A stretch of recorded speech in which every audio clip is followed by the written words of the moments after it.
It's Minshew Mania officially, and it's Festivus, and it's Christmas Eve. Man, we got a jam-packed show today. We're gonna have a lot of fun today, and we're gonna air some grievances. It's trending in the AM, and it starts in 30 seconds. Holding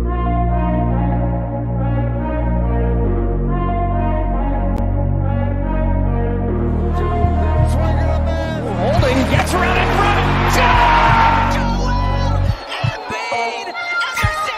And Philadelphia has it.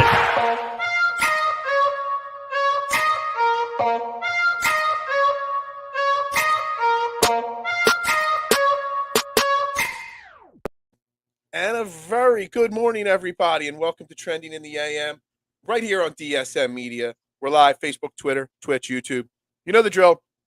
Like, share, retweet, follow on all the social media platforms. We'd greatly appreciate that. Help us to continue to build those pages. Give us that Christmas present of 700 subscribers. We greatly appreciate that. I am Phil Stifle, your host, and sitting next to me that is a much better image than actually having the great Mark Moschatelli on screen with us. He's having power outage. You all know that there is some wicked storms going out there across the Delaware Valley right now. And Mark, unfortunately, has no power right now. So he's calling in, old school WIP style, on the landline. Good morning, Mark. How you doing, buddy? Good morning. Yes, I'm having a lot of technical difficulties right now. There's no power. There's no cable. There's no internet. And my cameras are not working on the phone. So you get to see my lovely dog, Oscar, instead of my ugly mug. So Well, Merry Christmas. Having Oscar on the screen with us is a much better Christmas present than having your face on the screen. Thank you, Phil. Thank you. You know, I'm a nice guy. You know. Just giving you a little love there. You know. So, Mark, listen, dude. If I were you with that beard, I would bleach it white and put on a Santa suit. I think you could pass for the big man. Yeah, I don't want to pass for the big man. I don't need 20 screaming kids sitting on my lap. You know, that just wouldn't be my thing, not at all.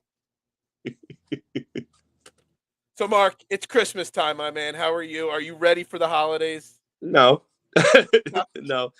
We last night I went out Christmas shopping for the wife and got a few things. I'm broke. Every dime that I had saved for Christmas is now gone. Okay. So whatever these kids get and whatever who is on our gift list get is what they get. There's nothing else I can do for them. But I do like this time of year because I do get to see some family members and extended family members and things like that. For somebody like yourself, Phil, hang in there. I mean, Christmas is coming. And I know you being a small business owner like yourself, you don't get a lot of the time that some regular folks do. And you're probably whipped right into the same group of essential workers who don't get time as well. So, I won't get into my sob story or anything like that. But honestly, I mean, the Christmas to me and my wife, it's a day off. Our last day off was the Sunday after Thanksgiving. So we've gone, Thanksgiving was the 24th. That was like the 26th or 27th of November was the last day we actually had off. So to us, Christmas is just a day to sleep in and relax a little bit, you know, hang around the house with the dogs, catch up on laundry and chores and stuff like that because, you know, the restaurant industry, the hospitality industry, the service industry, everyone knows they're struggling with staffing issues. And obviously our pizza shop is no different than that. I'm sorry to hear that, but listen, keep smiling. Things will get better. So I had a guy I used to work with. He would say things will get better because they can't get much worse.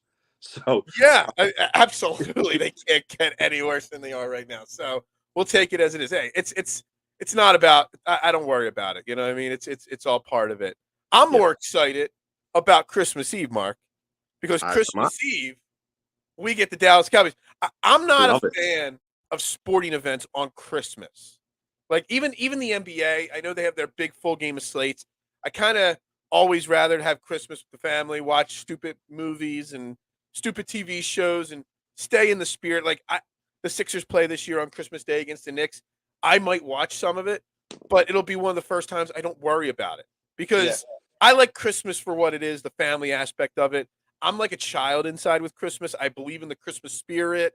and the season of giving and the specialness of the holiday. But Christmas Eve, Eagles Cowboys with the division on the line. I mean, this story of writing the perfect Christmas story, it couldn't get much better than this, can it? No, it's perfect. I think it's perfect. And adding Gardner Minshew in the mix is going to add to the lure of the Eagles Cowboys rivalry. I really do think that. I'm not going to lie. It's not going to be easy to beat the Cowboys on the road with a backup quarterback. But if there was a backup quarterback to win on the road against the Cowboys, I think Gardner is the guy. I do think. I think this guy could, with the bunch of crap quarterbacks that are out there. Um, Jason is right, man. He might be the best backup quarterback in the NFL, and he could probably start for lower to mid type teams. I really do think that, and I kind of feel bad that he's stuck behind Jalen Hurts. I mean, last year he played against the Jets. He had a monster game against the Jets, and after that game, he went into Sirianni's office and said, "You need to make me a starter." And, and obviously that didn't happen. Right. But he does have starter aspirations. This is a nationally televised game. I think it's the game of the week for Fox. It's on Christmas Eve. You know, if he really has those aspirations, he needs to light it up. He needs to light it up on Christmas Eve, and I think he's going to make a little bit of an impact. And the other thing, not to, you know, Gardner played for Mike Leach, and Mike Leach, the coach of Mississippi State, he passed away suddenly. The more and more you read about that coach, the more and more you realize how much of an impact he had on his players. Gardner was one of the speakers at the eulogy. Listen, if it were me, I would go out and want to make my coach proud. Absolutely. So I do, and we've talked about this, Phil, about intangibles and things like that, leadership. Gardner's well liked in the locker room.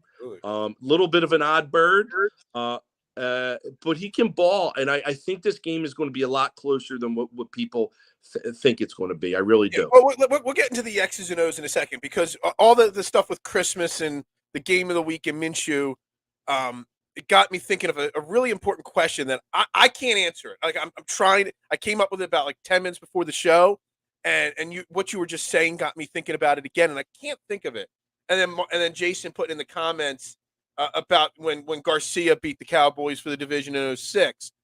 If Gardner Minshew comes in as the backup quarterback, beats the Dallas Cowboys on Christmas Eve to win the division, lock up the number one seed in the NFC, is this going to be the one of the top Eagles Cowboys moments of all time in Eagles history? Like the rivalry, I mean, it's legendary. It goes back, for decades. But I can't think of something that would be more iconic than Christmas Eve, Gardner Minshew locking up the division. Yeah, I would say it will be up there. I'm trying to think. I mean, there's been so many great moments, but in my mind, I don't know if there'd be anything more iconic than that. It would be close to the top of the list because of the record of the team and where they're at. Off the top of my head, and I'm an old head, and I'm going to show my age. In '79, they went into Dallas, and Tony Franklin kicked a 59-yard field goal, and they won that game. Obviously, in '80, the NFC Championship game, they came out and beat them in '80. You had the snowball, the snowball game where they were throwing snowballs at Jerry Johnson, Jimmy Johnson, rather. Excuse me. Like there's been like iconic games across. And listen, it goes the other way too, man. Like I remember the Halloween in '93 where Emmitt Smith ran for like 237 yards through the rain, and there's the playoff losses that we've had against him too. So. I think every one of these games has a chance to be an iconic game, and the way the script is written, I think you're going to see one on Christmas Eve because everything is aligning. You got Christmas Eve, you got the number 1 team in the NFL, and then you got the number 2 team in the NFC East. You got a backup quarterback. You got Micah Parsons talking about it's the scheme, not the player. Like you got all these things. I think it's going to be a fun day. I really do. Absolutely. All right, so let's get into the game. So first off, and I've talked about this is the first time I've had anybody on the show this week. I've run solo all week, so I've been going over my theories and stuff like that. So we'll get your parts on this because there was a part this week where there was the conversation that Jalen Hurts might be able to dress and play on Christmas Eve, and I kept going over the theory that it's up to Nick Sirianni to just protect the player. Like it's up to the coaches to protect the player. A strong leader like Jalen Hurts, a tough guy like Jalen Hurts, always wants to play if he's capable of it. It's the right decision to start Gardner Minshew, whether we win or lose. Even if the Cowboys come in and beat us on tomorrow night, this is the right decision, correct? Because that's how I feel. Yeah, I do think it's a right decision, Phil, and I do think that this is not a player decision. This is a collaborative decision that goes from ownership, the medical staff, the GM, the coaching staff, and the player. And the consensus is that Hurts will not play. Now, have they made any indication that he will dress? Oh, that I'm not sure. No, I have not heard that. Because I mean, if he dresses, then that's the minute Gardner starts to fail, he's coming into the game. I don't even think he should dress. Agreed. I actually said 2 days ago on the show I wouldn't even fly him. I know he wouldn't stay home, but I wouldn't even fly him to give him that added moment to try to convince them to let him dress. I'd just let him stay home. Obviously, Hurts is the leader that he is. He's going to want to be in and on the meetings, the walkthrough before the game, helping coach up on the sideline. But yeah, I mean, just let him stay home. Don't even make him sit on an airplane for whatever. What's it, 5 hours to Dallas? Don't do that. Protect him as much as you can.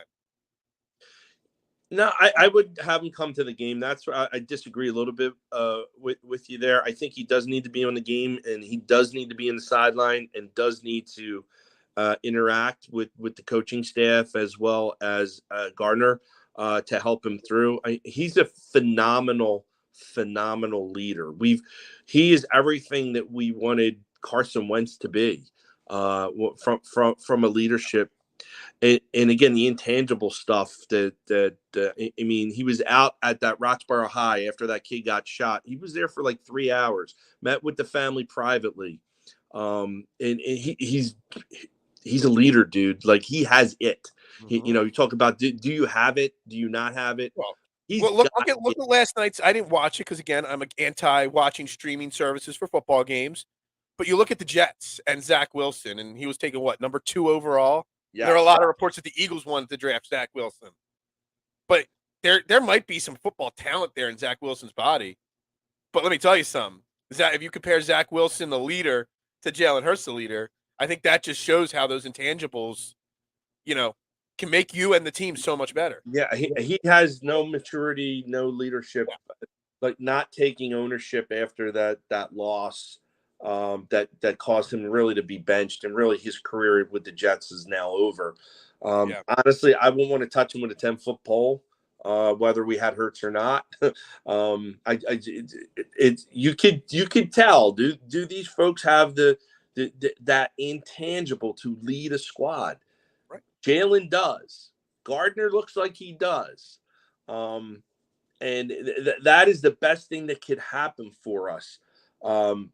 Because if you have a Russell Wilson type quarterback who is, from what I can see, a very selfish, very self-centered, very me, super talented, but that team has imploded, and unfortunately, they don't have a strong coaching staff either to rein that stuff in. We do all the right things here, man. It's weird, like we have a great owner. Whether you like him or not, we have a great GM. We have a great team president. We have when we hired him, I thought it was a joke and the wrong decision. We have a pretty damn good coach, man. What he's doing is working. I like a lot of the things that he's doing. I think they work a lot easier when you win. So I'm curious to see if they start going down the shitter, how he reacts. Although, if you've seen the locker room, I think after the Bears game, they won, and that's great. But there were a lot of miscues in that game. He was not a happy camper Right. at all of the performance, and I'd like seeing that too. Let's not cover up the deficiencies because you won. We have some great things that are going on. We are one of the better, if not the best organization in the city, or maybe in the NFL altogether. I mean, they got to be at least top 5 in my eyes. Yeah. But yeah, we're in a good spot, and I feel that while the talent level might drop off a little with Gardner, I think the leadership should stay relatively intact, which is good. All right. So I think the best way to us to determine how this game's going to play out on Saturday is to look at the Jets game last year when Gardner Minshew started in place of Jalen Hurts. And obviously they won that game, pretty easily, 33-18. So they threw the ball 25 times. Gardner Minshew, I'm just going to repeat it. I'm sure you know most of these stats. 20 of 25, 242 yards, 2 touchdown passes to Dallas Goedert. Goddard had 6 catches, 105 yards, led the team in targets, but they ran the ball. They ran between Miles Sanders, 24 rushes, Kenneth Gainwell, 12. So 36 running back plays to the 25 dropbacks for Gardner Minshew. And Gainwell had a touchdown as well. Obviously, the offense did not have A.J. Brown. So obviously, there's that aspect of it that's different. And obviously, it was the Jets and Zach Wilson and not, the Dallas Cowboys and Dak Prescott. The division wasn't on the line, which honestly, the division's only on the line for us. Because even if we win or lose this Saturday, we still control our own destiny in this division. So I want to make sure everybody realizes if we lose, it's not over yet. But do you think that they pretty much got to follow the same game script that they did against the Jets, against the Cowboys? Because I kind of do. I think you can let Gardner Minshew throw the ball, but you don't want him throwing the ball 35, 40 times. No, he better not throw 40 times. I mean, I don't. If he's thrown 40 times, we're down by 20. I do think they need to run the ball more, but I don't think they need to run the ball 36 times either. You got to put the ball in your playmaker's hands, and that is Dallas Goedert, because he is coming back. He'll be active, Correct. which is a huge help. AJ Brown, but yeah, I think you do have to feed Miles Sanders more than 11 times than they did against the Bears. The problem is we're going against a defense that is significantly better than some of the defenses that we've seen this year. So they have to have a real creative game plan. And then our offensive line, which is, let's be honest, the best offensive line of football, better be there to run block and pass protect, because that's the game is going to be won at the front line there. They need to protect Gardner so he can get that ball downfield. And your wide receivers and your tight ends are going to run the routes to get open. But Gardner has to have the time to get that ball out of there. So he's got to get Parsons off his back and their defensive line off his back.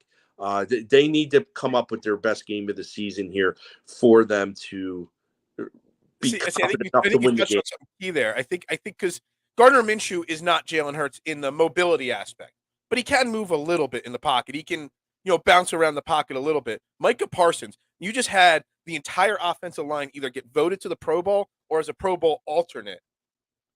They need to come up big and keep Micah Parsons off his back and keep Gardner Minshew upright so he could find A.J. Brown, Devontae Smith, Dallas Goedert, whoever it may be. I think personally, because Jalen Hurts, I mean, he's one of the least sacked quarterbacks in the league. But some of that is because of his escapability and able to avoid the pressure. Is there like a number, like if Gardner Minshew is sacked less than 3 times, then that means we're winning. If he's sacked more than 4 or 5 times, then we're in trouble. Like there's got to be a number there that to me kind of makes the difference in Gardner Minshew and able to get the ball downfield, get the ball into the playmaker's hands, etc., and not. And I think it's beyond sacks, though, Phil. I think they got to, quote-unquote, keep his jersey clean. Yeah, I think that's a fair statement. They got to – because they're going to come after him. They're going to come after him, and they're going to want to hit him and get him off his game early. So I think it's really important for the Eagles to score early and get up to like a 14-0 lead. So the Cowboys have to start scenarios where is this with you saying score early and often? You know, I'm a big proponent for the opposite of what analytics say, not deferring the football. Do you want the Eagles to get the ball first, put the ball in the offense's hands, even though it's Minshew, not Hurts back there, and try to get that first score to set the tone? Yeah, I think nowadays if you win the toss, you always defer, and I think on the Everybody road they're going to defer anyway. So, but if they do get the ball on their first drive, they have to score a touchdown. That's my opinion. They have to score a touchdown, make it big, and get the crowd out of the game. There's going to be 100,000 people at that game. Absolutely. You know, get that if you go down and march down the field with a 7-minute drive and score 7. You're going to kind of take the wind out of their sails a little bit, take the crowd a little bit out of the game. And then if you could come back with your defense and do a 3 and out and then get the ball back on a short field and go up 14-0, then you could start, I don't want to say cruising, but now you have complete control of the game. You call all the shots. And now you're putting the pressure on Dak Prescott. Yeah, and listen, Prescott is not having a good season, in my opinion. He's thrown a lot of interceptions. Yes. And listen, that interception against the Jaguars in overtime wasn't necessarily his fault, but he's been throwing interceptions, and this is a league where good quarterbacks don't turn the ball over. Like you good quarterbacks throw single digit INTs, anything really over like 9 or 10, your quarterback is questionable in the league. He's at 11. He's at 11 interceptions, and he's only played in 9 games so far. That's 9 of 14 games. That's not good. No, not at all. It's not good at all. I think that the key with the Cowboys offense isn't necessarily Dak Prescott, because Dak Prescott's a good throw.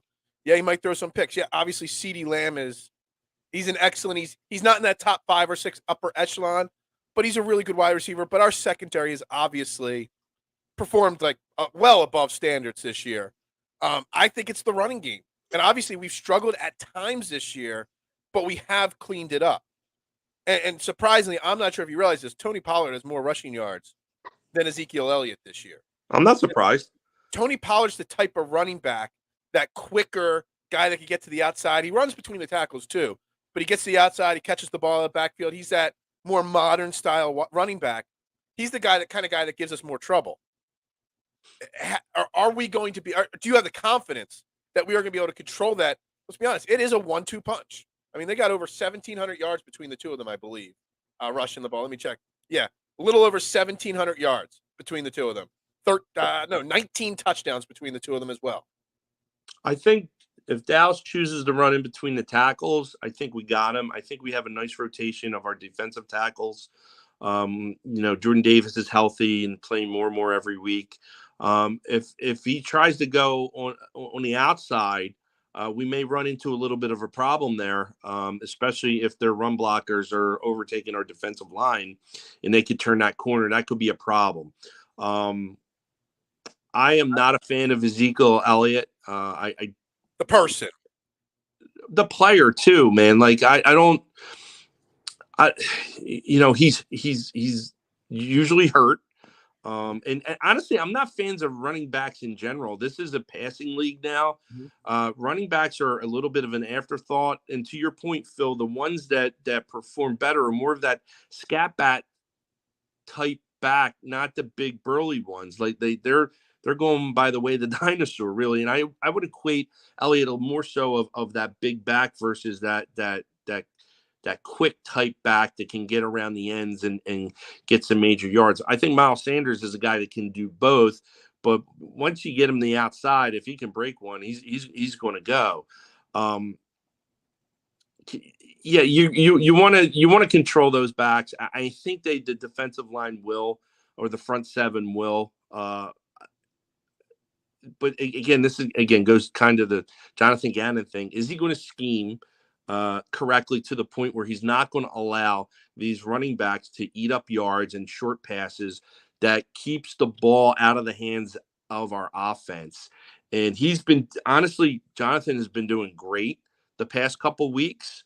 I really hope he doesn't revert to some things that I have seen since he's become the defensive coordinator. I really think he's got to get that offense off the field so we can get our offense on there. He can't be playing around with long drives. Absolutely. Three and outs, short drives, not getting that first down. Like those things are so important.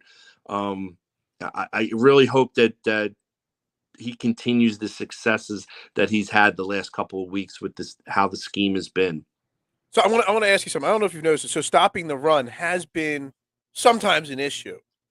But it seems like someone like Ezekiel Elliott, he takes the ball directly, goes right up the middle. We are having pretty good success stopping those type of runs. But even the scat back type running back, I don't know if you notice it. There's every game, there's 3, 4, 5 plays a game where these guys take draws or delayed handoffs, and they go right up the middle for 10, 12, 14 yards. But if they hand it off directly to them, they get stopped right away. Have you noticed that? Because I've noticed that a lot. Every game, there's multiple big gashing runs right up the middle, but they're on the delayed handoff. Yeah, and that to me that looks at the linebackers and the system of only having 2 linebackers out there most of the time. Sometimes only 1 linebacker. That to me is on Jonathan Gannon and his scheme. Yeah, and one of the linebackers is usually rushing the quarterback. But yeah, he will he'll drop Hassan Reddick into coverage and whatnot. Yeah, I'd like for them, again, I'm an old school guy. I'd like to see a 4-3 defense traditionally, but you just can't run that every down anymore because of the pass happy offenses that are out there. Or if you are, you're going to have a hybrid type linebacker that could play safety and middle linebacker, so to speak. So, yeah, I think that's the nature of the beast of where it is. I do think the Eagles secondary and their ability to defend the pass is a lot better than defending the run. But again, they're healthy now on that line with Davis. I'd like to see Davis get more snaps. Yes. And then going into next year, I think we need to talk about his conditioning and whether or not he's playing at the right weight. Because I think if he can get lighter and more in shape, he'll be a monster and nobody will be able to stop him. I've liked what I've seen with Nakobe Dean. He's getting more time at the linebacker position. Now, I don't know. He had 0 snaps last week. He had 0 snaps last week? On defense, he had On 0 defense? snaps last week. He building up, playing 10, 15 snaps the 2 weeks before, and then last week he had. So, I mean, they've been putting him in on those blowouts, and he's been performing on them. I'm curious if they're just playing him because they don't want to see him aggravate his injury that he had. I think they disagree with me. To me this week, and I've got 2 keys on defense, 2 key players I'm watching, and it's because of chips on the shoulder.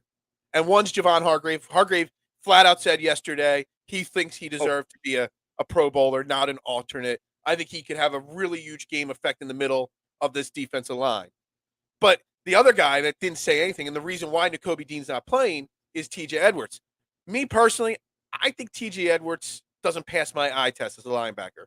But PFF, take their grading system with a grain of salt, has him one of the top 2 linebackers in all of football.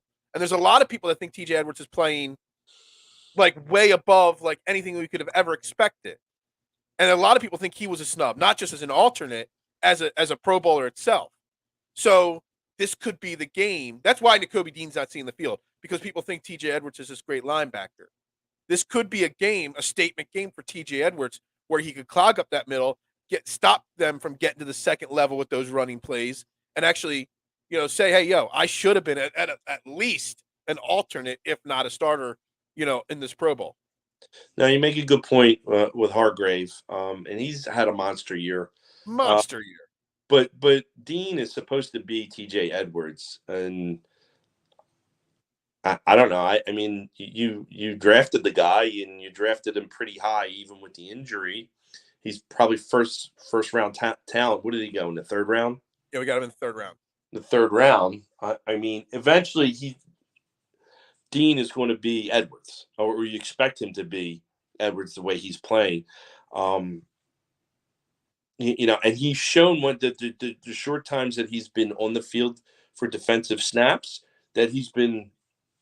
I mean, he was a pleasant surprise for me. So I'd like to see him more on the field. To your point, though, like we're probably not going to see him unless it's a blowout again. But if he keeps playing in these blowouts and he's leading the team in tackles, then you have to start thinking about, where is his place in a rotation on the field, and does he at least next year? He should be a starter. I think. I mean, it's just why did you draft? He should start next year. Edwards and Kazir White are free agents, and they're not going to be able to bring them both back, along with Chauncey Gardner-Johnson, along with James Bradbury. There's so many free agents on that defensive side. I'm glad you brought that up, and that kind of goes away from what about the game or whatnot. And if you're looking ahead, this team is really good, but there are also a ton of people playing on prove-it contracts or expiring contracts, and you're not going to be able to bring them all back. Right. And you have to pay Jalen Hurts. So it's going to this team is going to look significantly different, I think, next year. That's why you got to go all in and win this Super Bowl this year, correct? Yeah. And how do you feel about that, Phil? Do you feel that they're going to win the Super Bowl, or is it too early to tell? I am very, very confident that they will make the Super Bowl. But when we get to the Super Bowl, I just don't. I don't know. You know what I mean? I don't think the moment would be too big for Jalen Hurts. But it depends on who we play. It depends on how hot the team is that we play. I'm really confident. I mean, this is probably the last road game till the Super Bowl for the Philadelphia Eagles. They got their last two games at home. They will win one game, lock up that home field advantage. All the playoff games will be at home, the division round, the championship game at the Link.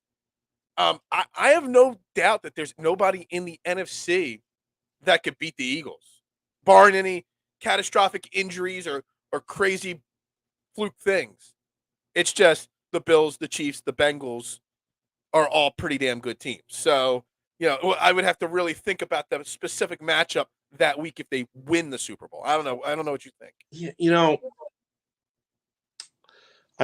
the San Francisco 49ers, I'm not saying that they scare me, but their defense scares me. Yeah, they're obviously very good. I wouldn't necessarily want to face them in an elimination game against their defense, and especially if I actually would have no problem facing the 49ers in the playoffs in Philly with that crowd, with Brock Purdy. Yeah, could you imagine Brock Purdy trying to make adjustments at the line with the Link fans going crazy in the NFC Championship game? But you might be looking at a 10-9 football game because that defense is going to come in fired up. And has that defense played against an offense of the Eagles' capabilities? I don't know what their schedule looks like. I'm looking it up right now. So, so far this year, they've lost to the Bears. They beat the Seahawks. They lost to the Broncos in an 11-10 game. They beat the Rams, Panthers, Falcons. So they got destroyed. That defense lost 44-23 to the Chiefs. Okay? They've given up. Outside of that, they haven't given up more. They haven't given up 20 points in a single game outside of that. But that was the only offense that they played. That was, I guess the Dolphins' offense is kind of elite at some time. They did hold the Dolphins down. I don't know if Tua played that game or not. But they haven't faced an offense that could put up 30 to 40 points like the Eagles, except for the one time they did, and they gave up 44. So their defense is great, but the offense plays into that as well too. Yeah, I'm not sure I want to see San Francisco. I'd like to see Minnesota again. Traditionally, when you play Minnesota in the playoffs, the Eagles, they make the Super Bowl. So every year that they went to a Super Bowl, they played Minnesota. So I'd like to see Minnesota. I believe in stuff like that. So I wouldn't mind seeing them again. And I think they are a fraudulent team, even after that huge comeback. They should have never been behind 33-0 to begin with. Oh, hold on. Can I interrupt you for a second? That Sure. huge comeback. What do you think of Matt Ryan? A disgrace to Penn Charter High School. They should rip his names from the rafters. Just a disgrace, dude. And listen, Nicky Franchise is starting for the rest of the season. I want to see him do really good. It's probably his swan song. I don't think he's going to be back next year. If he is, I'd be surprised. I hope he goes out and wins the rest of the games for the Colts this year. He is my guy. But Matt Ryan, a disgrace to Penn Charter High School. Disgrace. All right. Let's wrap this Eagles portion of this show up here. Game script, how it plays out, what has to happen for the Eagles to lock up this division and get the Christmas victory for us. And do they? What are your thoughts? How's this? What are we talking about on Monday? Because you're going to be on Monday as well. Hopefully with your pretty face. What are we talking about on Monday? How it plays out? Yeah, for them to win the game, I do think they got to get an early lead. I'd like to see a 14-0 lead. They need to protect Gardner Minshew, not only from sacks but getting hit. You don't want to get him rattled, and they need to control the time of possession, and that means they're going to have to run the ball a little bit more than what they did, and without a quarterback to be running the ball. So that means a lot of work for Miles Sanders, Kenny Gainwell, and Boston Scott. And I hope they go ahead and do that, because they're going to have to control the clock.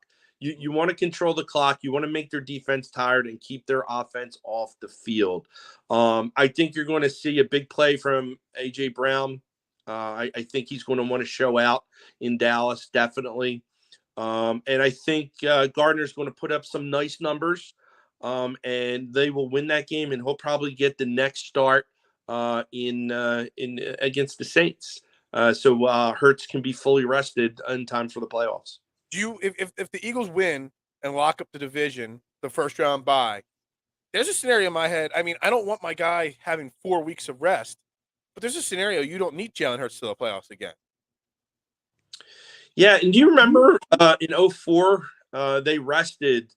They had everything locked up by I think like week 12, and they rested Westbrook and McNabb and Terrell Owens was out, obviously. Like there was talk about that team going into the playoffs rusty.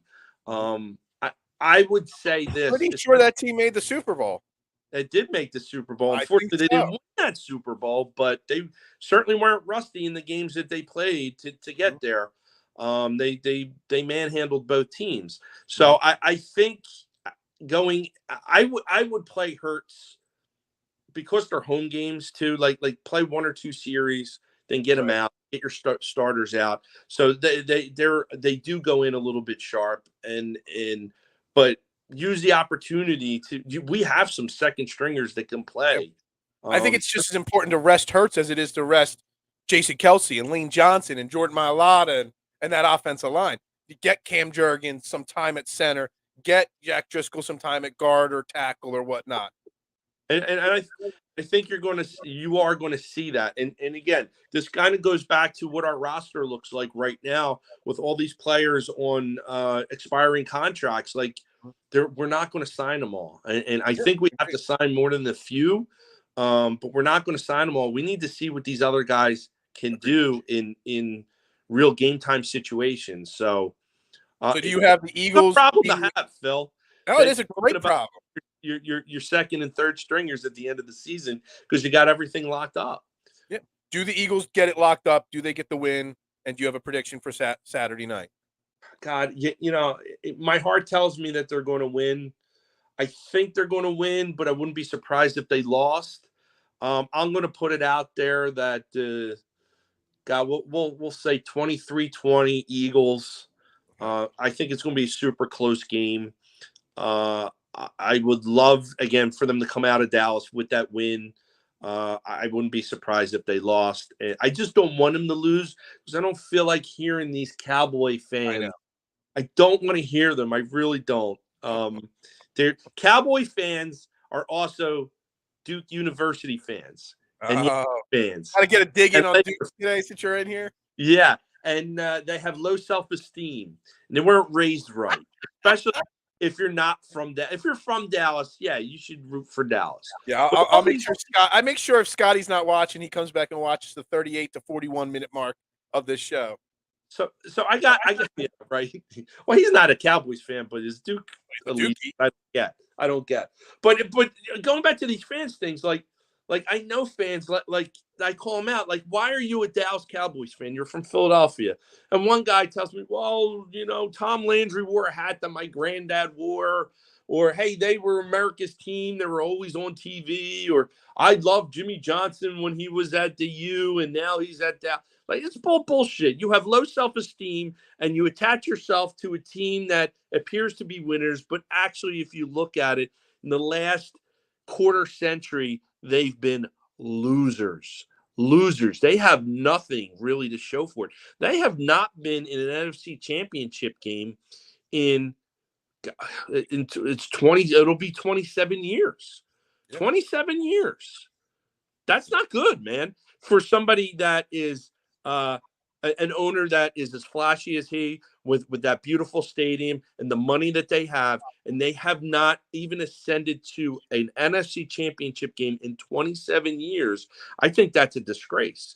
And if I was a fan of that team, I would be asking for major changes of that organization, including to get that owner out of there. Well, but coach, I foresee the coach change happening. I mean, Sean Payton, his mini retirement will be over this year. That's always been in my mind. Mike McCarthy has just been a placeholder till Sean Payton's ready to take over the Cowboys. But I want to counter. I want to counter it. So you got a close win for the Eagles. I do. The Eagles. So I like how you say that you want the Eagles to come out and get 2 scores early. That is key one, or matching step for step with the Cowboys. If they score, we score. None of these letting the Cowboys go up double digits. The intangibles, the leadership. The Cowboys have struggled this year in closer games. Now, they've pulled a few of them out at the last second. They've lost a few of them. But it's when you let the Cowboys offense get moving and they blow teams out by 20 or 30, that's when they look their best, when they get that momentum going. So stopping Tony Pollard, Ezekiel Elliott, that running game, getting that offense off the field, I think our offense could score on their defense. I think that's the key, keeping it close or getting that early lead, because the intangible, if it's a 3-point game, either side leading in the fourth quarter with 5 minutes left, I have the confidence in the Eagles, even with Gardner Minshew, that we could pull it out, versus if we're down 14 or 17 at the start of the fourth quarter, the momentum on that defense, I don't think the Eagles can make that kind of a comeback. So I think it needs to stay close, or the Eagles have the advantage the whole game for them to do it. Now, Hart says Eagles. When the Eagles were questioning Jalen Hurts and the money line went to like plus 180, plus 190, I dropped an Eagles money line bet. I did. But it's going to have to happen by them keeping it close. Do you agree with my philosophy there? Like, it's okay for them to have to make one final score or one final play to lock it up, but needing them to make a big comeback at the end is asking a lot from a backup quarterback. Yeah, I agree. I agree. Like you don't want to get way behind on this team. Honestly, Phil, I also don't think they should get into a shootout with this team either, because I think they'll prevail there. But they can win. There's no reason why they can't. The only thing that's missing, listen, it's a big piece, don't get me wrong. The only thing that's missing is the quarterback. Yeah. Everybody else is playing at a very high level. They're mostly healthy. They are the number 2 ranked defense in football for a reason. Yeah. So, and yeah, you say you're scared of the 49ers defense. Well, most teams around the NFL should be scared of the Eagles defense. And that's why I think they pulled this game out. The defense and Jonathan Gannon win in Dallas. Who would have thought? Defense, Jonathan Gannon, and Gardner Minshew. You got to add that in there, too. I got the Eagles. I actually have the Eagles winning by double digits. I have a 31-20 victory for the Eagles. Well, listen, if they can get to that, that'll make my Christmas Eve all the more jollier. I think I'm going to be biting my nails, to be honest with you. I think it's going to be a little bit nervous, a little nervous. I know. All right, so Mark Easy, Kelly, I got to ask you. It's Christmas Eve. The Eagles Cowboys are playing. Yes. We'll get to Festivus in a second because it is Festivus, guys. And I want to air my grievances. And I want to ask Mark a Festivus question. But Mark, as an Italian American, Yes, as a strong Italian, do you do the 7 fishes on Christmas Eve? I do. I do. I Can do this. Can you one year invite me over because we never did. I'm a strong Italian, come from a strong Italian background. We never did the 7 fishes on Christmas Eve, and I've always wanted to be a part of a 7 fishes dinner. So my father-in-law's birthday is Christmas Eve, and we have a tradition that he hosts Christmas Eve, and we do 7 fishes. I've been trying to do research. To anybody that's not listening, explain to the listeners what the 7 fishes Italian tradition is. Well, you eat. Here's how it was taught to me. You always have to, if you can't have 7, it has to be an odd number because an even number is bad juju. You can't do that. How I was taught is you eat fish from the 7 seas, but that's not really it. It's more of like, just like everything tied into the Catholicism. You don't eat meat on Fridays. You eat fish. It's really to help. It was help to, I think, to help out the fish merchants back then. So you buy more fishes on that. And what I've learned is this is an Italian American tradition more so than an Italy tradition. And you'll come to find there's a lot of things. Probably why we didn't do it growing up because my grandma came over, fresh on the boat. So, our family traditions were not a ham or a turkey on Christmas or Christmas Eve. It was like 7 different pasta plates. So and I'll tell you what our normal pasta plates are. We'll make a tuna gravy with fresh tuna. We will make a schmelts. Do you know what schmelts are? They're like so we'll have the schmelts. We may do a shrimp scampi. We've done that for years. Flounder. We'll make some flounder. Shrimp cocktail. You got non-Italians call it calamari. It's galamad. We'll make some fresh galamad. My son loves that. And we have it. My father-in-law lives in the city. His house is very small. We pack in about 10 to 12 people.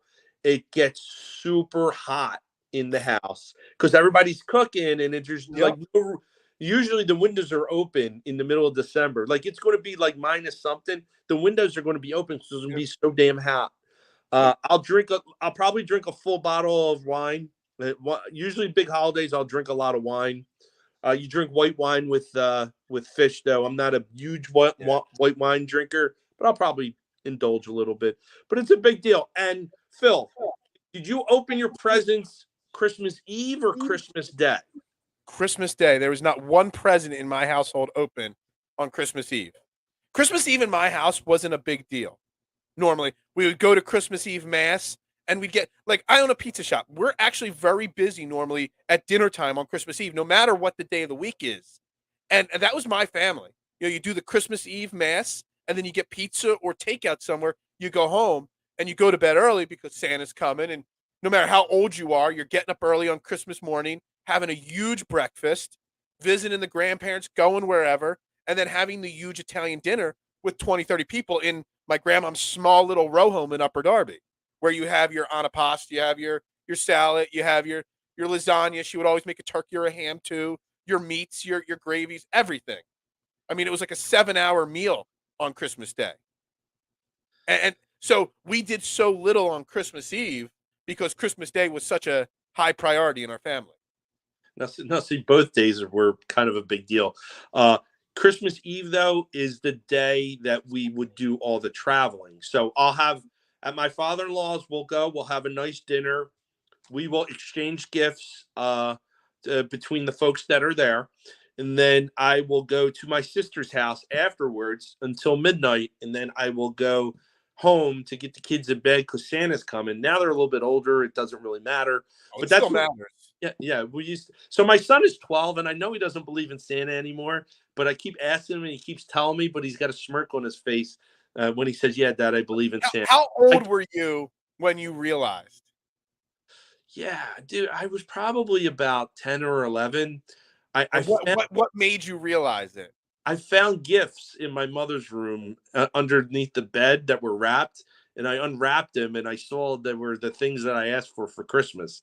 And to say that I got a beating would be an understatement once that was found out.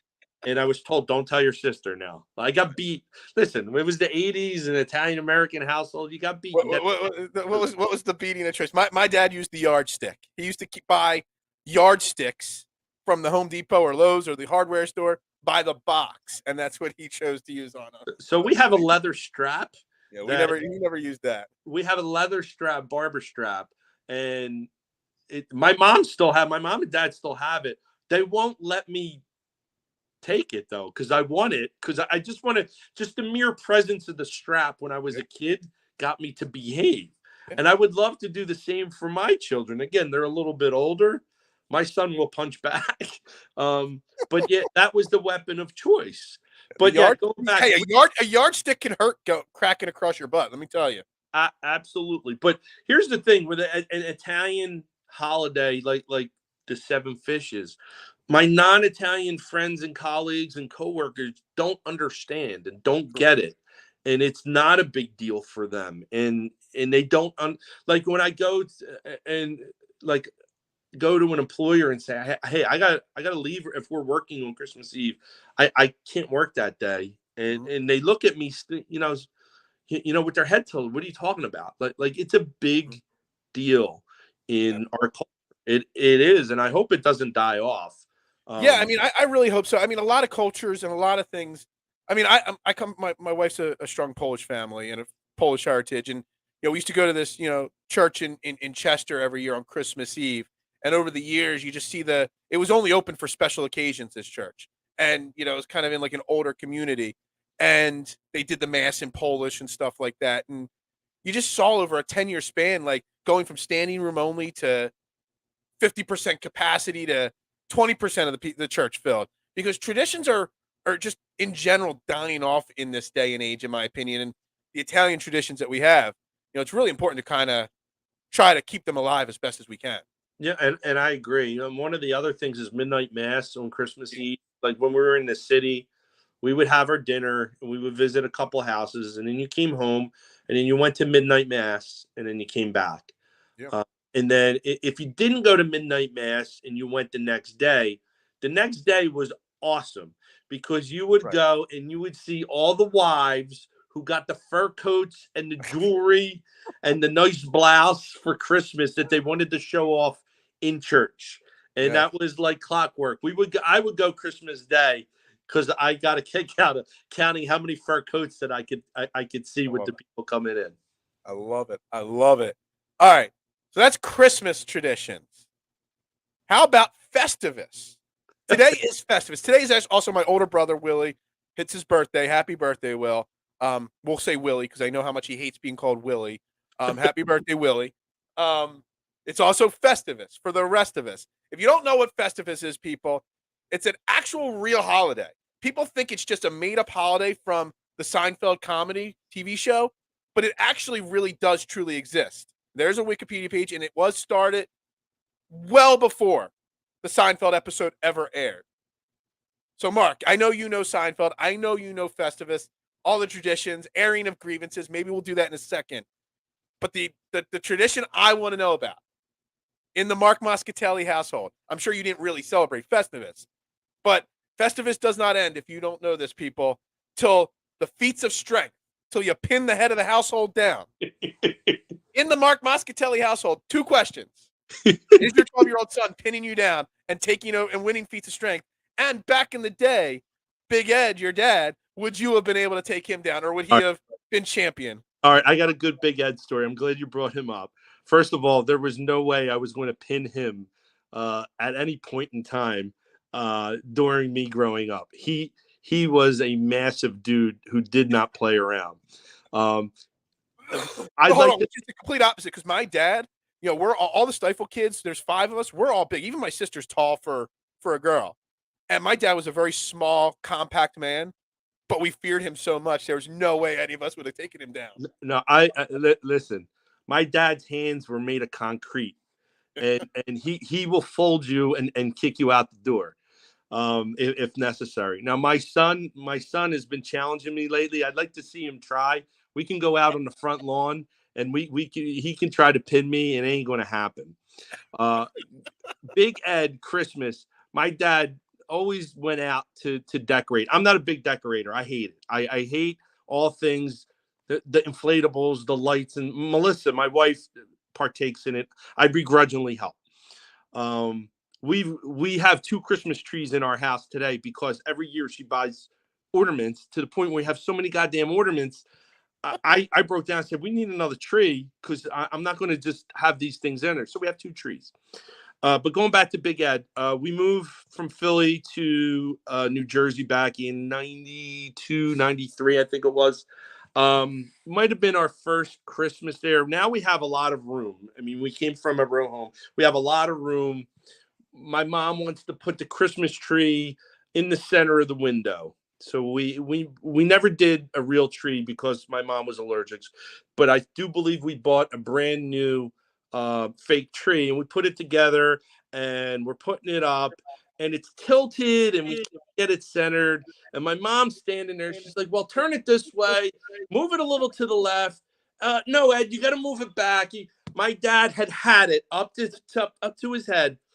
God's honest truth, Phil, and we could get him on the show and he can verify that. He picked up the tree in the middle of the tree, lifted the entire tree, ornaments, lights, and all, and began to relocate said tree out the front door into the curb for the trash. He was that angry and fired up.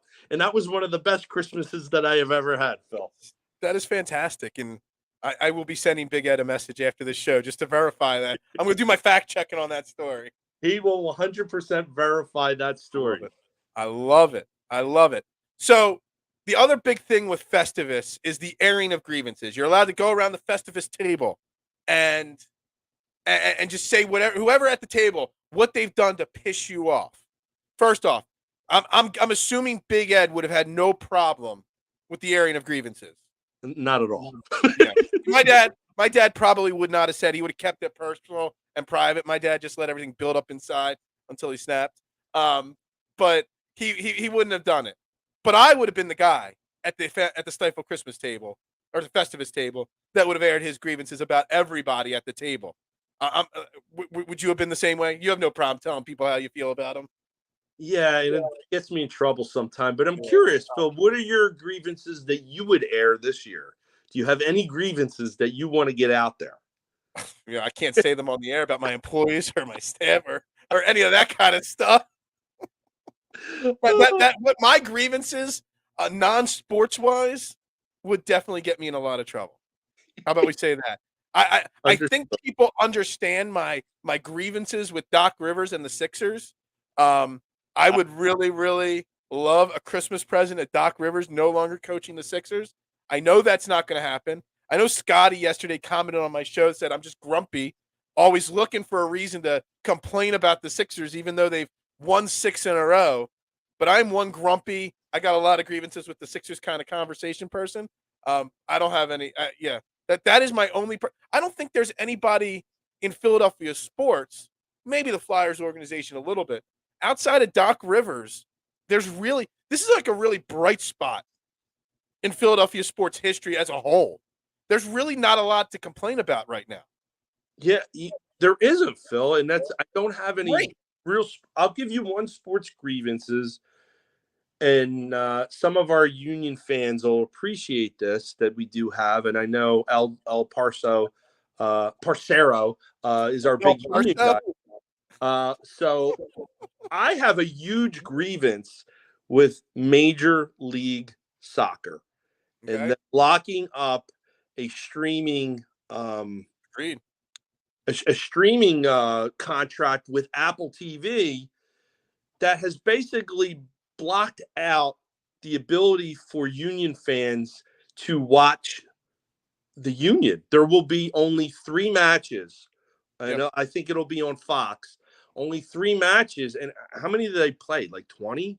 I'm not even sure, but I'm not sure more than that. And coming after that season, and then you had the FIFA World Cup.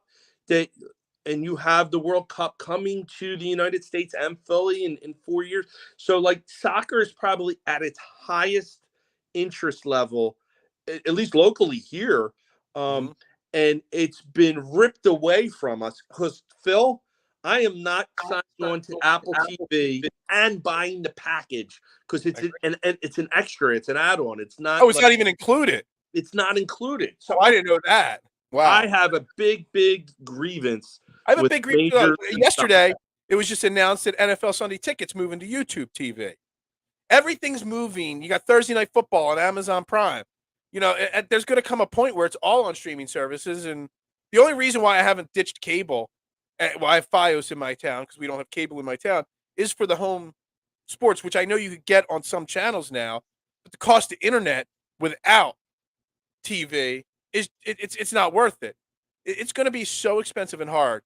All it's really going to do is increase piracy online of illegal streams, illegal links, etc. That's all this streaming of sports is gonna create. Yeah, yeah. I mean, you're going to be more creative in doing so, but you also leave a digital footprint in doing so as well. Well, So yeah, might be easier to prosecute. And I'll tell you this: when cable first came out, and another Big Ed story, Big Ed knew a guy. Everybody knows a guy. everybody knew a guy. The guy came and he did something with the cable wires. I don't know what the hell he did. But we Was had this free back in like the cable. '80s and stuff? Yeah, we had free It was a cable. little. It was a little box. Yeah, there was like filters in the box or something. Yeah, my dad was quite the technical genius that I am not. We always got free pay-per-views. We always got HBO, or back in the day, Disney was a premium pay-per channel. Mm-hmm. We always had Disney as a kid. He never paid for it, but my dad had the cable box, and then in the back of it, at least 5 or 6 attachments to make sure we always had every single possible channel as That's a kid. wonderful. Yeah, I don't know what he did. I don't know how it worked, but that's what I he had. think we paid for cable for the better part of a decade, to be honest with you. But yeah, I mean, you make great points, and then things are moving towards streaming. And honestly, I hate that game that's on Prime. I think Yeah, I don't watch it. Outside of the one Eagles game that was on local TV, I have not watched a single Thursday Night Football game this year, and I'm damn proud to say it. And it's a weird thing, Phil. Like when you watch football or when you watch any sporting event, especially like on a Saturday with college basketball and college football, chances are you're not watching that whole game. You're flipping back and forth, back and forth. You know how much of a pain in the ass it is to flip from the streaming service back to the cable and then back again? Yeah. It just doesn't. And some of the solutions as well. Set up additional TVs. Like I'm not going to set up a sports book in my friggin' living room. That's just not me. But some of my friends do. They have multiple TVs going, different streams going on. So I'm not a big fan of the streaming. I'm very concerned overall that MLS package and now the what the hell do they call it? The Sunday Ticket going to these streaming services. It's just a matter of time that all these sports are going to go that route. And it's going to be a pay-per-view type of deal. Mm-hmm. You're going to see it. You're going to see the Super Bowl is going to be a pay-per-view event. It's coming. And you know what? The dumbass that I am, I'm going to pay for it. Yeah, I might be questioning whether I would pay for it. I'm so anti that stuff, but as the sports fan, you kind of have to. All right, we've got to wrap up Trend in the AM right there here on DSM Media. I want to say, on behalf of all of DSM Media, I'm not afraid to say it. I want to wish everybody that watches this show, that supports this morning show, and the whole entire DSM Media brand a very Merry Christmas. And Mark, I want to wish you a Merry Christmas, you and your family. I hope you guys enjoy your weekend, and I hope the Eagles give you everything you want, and that's an Eagles victory this weekend. I hope so too. Merry Christmas to you as well. Happy Hanukkah, happy Kwanzaa, happy holidays. Happy all that stuff, I know, but there's a lot of people afraid to say Merry Christmas. And I think it's a tradition that's dying. So I tell every person that comes in the pizza shop, Merry Christmas. I'm a little more diplomatic than you, but to your point, you've got the mayor on speed dial. You know what I mean? Yeah. I was talking to our deputy mayor before the meeting today. So I I enjoy doing what I'm doing, but I'm also regretting what I'm doing. So it's all good though. But Mark seriously, Mascatelli for President of the United States in 2024. Can I be on your card with you? Can I be one of your running mates? You could be the. I'll make you Secretary of State. You'll get things done. I think I can handle that. I want a less pressure job, though, honestly. We'll have you the official pizza maker of the White House when I get. Oh, you're gonna make me the chef of the White House? Yeah, dude, I heard that makes big money though. Yeah, probably. All right, we're wrapping it up here, right there, guys. Everybody have a great Christmas. We'll be back Monday. Mark's pretty face will be on the screen. We'll be talking an Eagles win. Everybody have a great Christmas. Everybody have a great Festivus. Everybody have a great weekend. And again, happy birthday to my brother, Will. I think you're pushing 50 now, Will. Hold on. What's this? We're in 20. No, next year. I think next year you turn 50. All right. We'll have to have a big celebration for that, Will. Everybody have a great day. For Mark Mascatelli, I'm Phil Stifel. We'll see you Monday. And Philadelphia has it.